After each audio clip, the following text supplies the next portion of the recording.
በመካከለኛው ምስራቅ የሚፋጀው የፖለቲካ አሸዋ ዳግም በእሳትና በደም ሊታጠብ የጥፋት ደመናውን አርግዟል። የቀጠናው ቀውስ ከወትሮ የቃላት ሰጣ ገባ ከተለመደው የድንበር ግጭት ተሻግሮ መላው ዓለምን በድንጋጤ ወደሚያንቀጠቅጥ አዲስና አስፈሪ ምዕራፍ ተሸጋግሯል። ይህ ዘመን አፈራሹ የጂኦፖለቲካ ውጥረት ዛሬ ላይ የሀያላኑ የጦር ሜዳ የሰላሟን የኦማን ነዳጅ ማከማቻን፣ የኩዌት ዓለም አቀፍ አውሮፕላን ማረፊያን እንዲሁም የስለላ መረቦችን የቀን ብርሃን ገፈው ደም የተቃቡበት የቴል አቪቭ ጎዳናዎችን አካቷል። በዚህ ድብቅና ግልጽ ጦርነት በተቀላቀለበት አውድማ እውነት የመጀመሪያዋ ሰለባ ሆናለች። የሚሳኤል ሩምታዎችና የድሮን ጥቃቶች ሰማዩን ሲያጨልሙት፣ ከስር ደግሞ ጥቃቱን ማን ፈጸሙ የሚለው የትረካና የፕሮፓጋንዳ ጦርነት ዲፕሎማሲውን አወሳስቦታል። የባህረ ሰላጤው ሀገራት በሁለት ዞኖች ግጭት መሃል ላለመጨፍለቅ በስጋት ሲንገዳገዱ ከቴህራን የሚሰሙት የአሜሪካ ጦር አስወጡና የእስራኤልን ከተሞች እናወድማለን አስፈሪ ዛቻዎች የቀጠናውን አየር ይበልጥ አፍኖታል። በሌላኛው የዓለም ጫፍ ደግሞ የዋሽንግተኑ ፕሬዚዳንት ዶናልድ ትራምፕ በአንድ እጃቸው አውዳሜ የጦር ኃይል ጉልበታቸውን እያሳዩ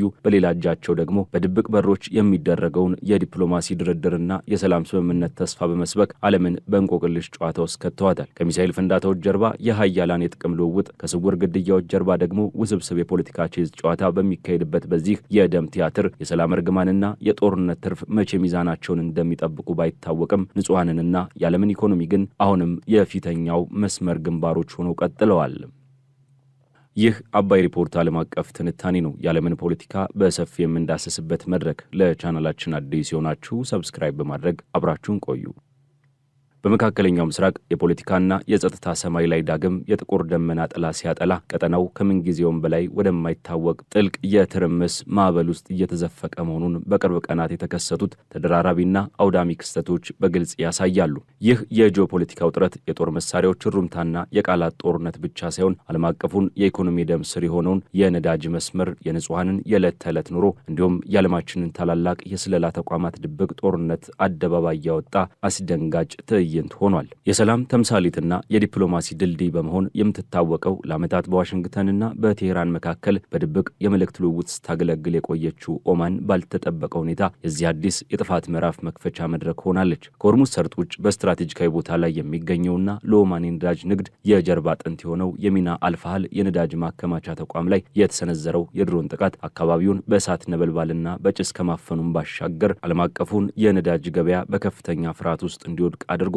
ይህ ጥቃት የተፈጸመው ማንነቱ ባልታወቀ አካል ቢሆንም መልእክቱ ግን እጅግ ጥልቅና አሻሚ ነበር። ይኸውም በቀጠናው ማንም ከጥቃት ነጻ የሆነ የጸጥታ ደሴት እንደሌለው የሚያስረግጥ ነበር። ይህ የኦማን ድንጋጤ ገና ሳይበርድና የዓለም አቀፉ ማህበረሰብ ትኩረት ወደዚያው እንዳለ የኩዌት ዓለም አቀፍ አውሮፕላን ማረፊያ በቅጽበት የጥፋት አውድማ ወደ መሆን ተሸጋገረ። ጸጥ ያለችው የኩዌት ጠዋት ወደ አሰቃቂ የሞትና የፍርሃት ድባብ የተቀየረው በተርሚናል አንድ ጣሪያ ላይ በወረደው ከባድ ፍንዳታ ነው። የደህንነት በርካቶች እንደመዘገቡ ተራ የጉዞ ቀን መስሎ በታየው አውሮፕላን ማረፊያ ውስጥ በድንገት የፈነዳው እሳትና ወደ ሰማይ የተጓዘው ጥቁር ጭስ ማዕበል መንገደኞችንና የአውሮፕላን ማረፊያ ሰራተኞችን በድንጋጤ እንዲሸሹ አስገድዷቸዋል። የፈራረሱ መስታወቶች፣ የወደቁ የጣሪያ አካላትና የደም ጠብታዎች አውሮፕላን ማረፊያውን ሲያጥለቀልቁት የአንድ ህንዳዊ ዜጋ ህይወት ሲያልፍ፣ ሌሎች 63 ንጹሃን ደግሞ ከባድና ቀላል የአካል ጉዳት ደርሶባቸዋል። ይህ ትዕይንት በኩዌት ታሪክ ውስጥ ከቅርብ ጊዜ ወዲህ ታይቶ የማይታወቅ የጸጥታ መደፍረስ ከመሆኑም በላይ ጥቃቱ በቀጥታ የዓለም አቀፍ የሲቪል አቪዬሽን ህጎችን የጣሰና ንጹሃንን ኢላማ ያደረገ ነው በሚል ከፍተኛ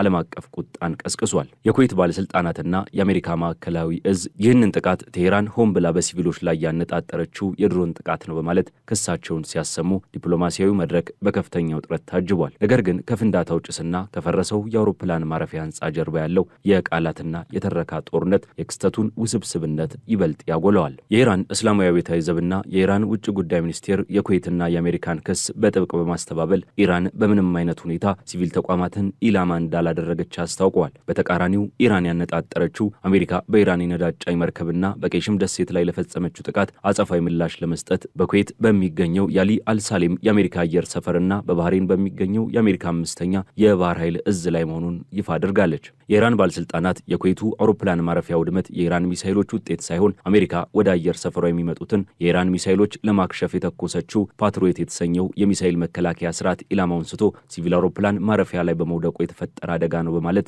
የአሜሪካንን ወታደራዊ ቴክኖሎጂ ተጠያቂ አድርገዋል። ይህ እርስ በርሱ የሚቃረን ትረካ በዘመናዊ ጦርነት ውስጥ እውነት እንዴት የመጀመሪያዋ ሰለባ እንደምትሆን የሚያሳይ ሲሆን የዓለም አቀፉ ማህበረሰብ በማንኛውም ወገን ትክክለኛ መረጃ እንዳለ ለመለየት እንዲቸገር አድርጎታል።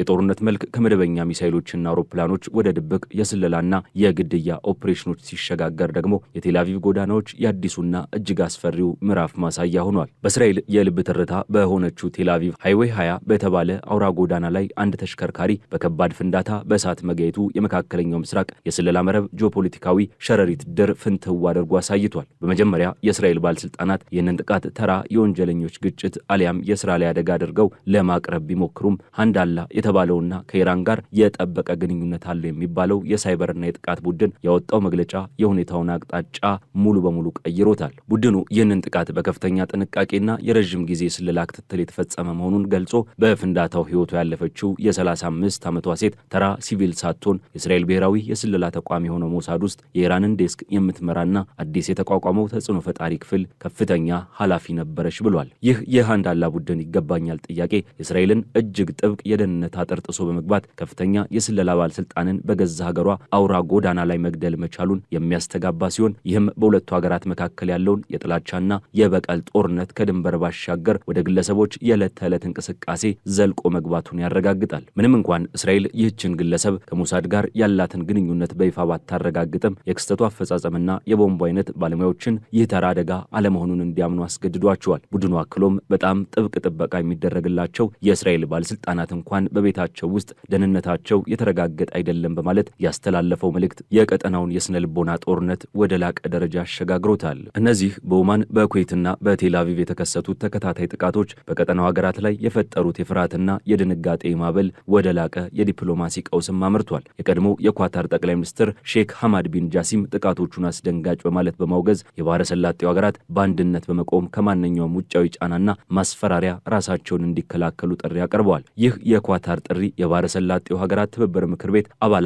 በኢራንና በአሜሪካ መካከል በሚደረገው የሀያላን ጦርነት ውስጥ የጦርነት ቀጠና ላለመሆን ያላቸውን የጋራ ስጋት የሚያንጸባርቅ ነው። በሌላ በኩል ደግሞ የኢራን ከፍተኛ ወታደራዊ አማካሪ ሞሐሰን ሬዛኒ ለሳውዲ አረቢያ፣ ኳታርና የተባበሩት አረብ ኤምሬቶች መሪዎች ያስተላለፉት ማስጠንቀቂያ የቀጠናውን ዕጣ ፋንታ ይበልጥ አጨልሞታል። ሬዛኒ እንዳሉት እነዚህ የባህረ ሰላጤው ሀገራት የአሜሪካን የጦር ሰፈሮች በግዛታቸው እስከፈቀዱ ድረስ ከጥቃት ነጻ ሊሆኑ አይችሉም በማለት አሜሪካን ከቀጠናው ማስወጣት የኢራንን የረዥም ጊዜ ስትራቴጂካዊ ግብ አጠንክረው አቀርበዋል። በተጨማሪም እስራኤል በሊባኖስ በሚገኘው ሄዝቦላ ላይ ጦርነት የምትከፍት ከሆነ ቴህራን በቤሩት ሰማይ ላይ ከዚህ ቀደም ታይቶ የማይታወቅ የሚሳኤል ዝናብ እንደምታዘንብና እስራኤልን ለከፋ ውድመት እንደምትዳርግ መዛታቸው ይህ ቀጠናዊ ጦርነት በቀላሉ ሊገታ የማይችል እሳተ ገሞራ መሆኑን ያመላክታል። በዚህ ሁሉ ማዕበል መሃል የዓለም ልዕለ ኃያል የሆነችው አሜሪካ ፕሬዚዳንት ዶናልድ ትራምፕ የሰጡት ምላሽ የዋሽንግተንን የተወሳሰበና ግምታዊነት የጎደለው የውጭ ጉዳይ ፖሊሲ በግልጽ ያሳያል። ትራምፕ በሰጡት መግለጫ በኩዌት ላይ የደረሰው ጥቃት በቀጥታ ከማውገዝ ይልቅ አሜሪካ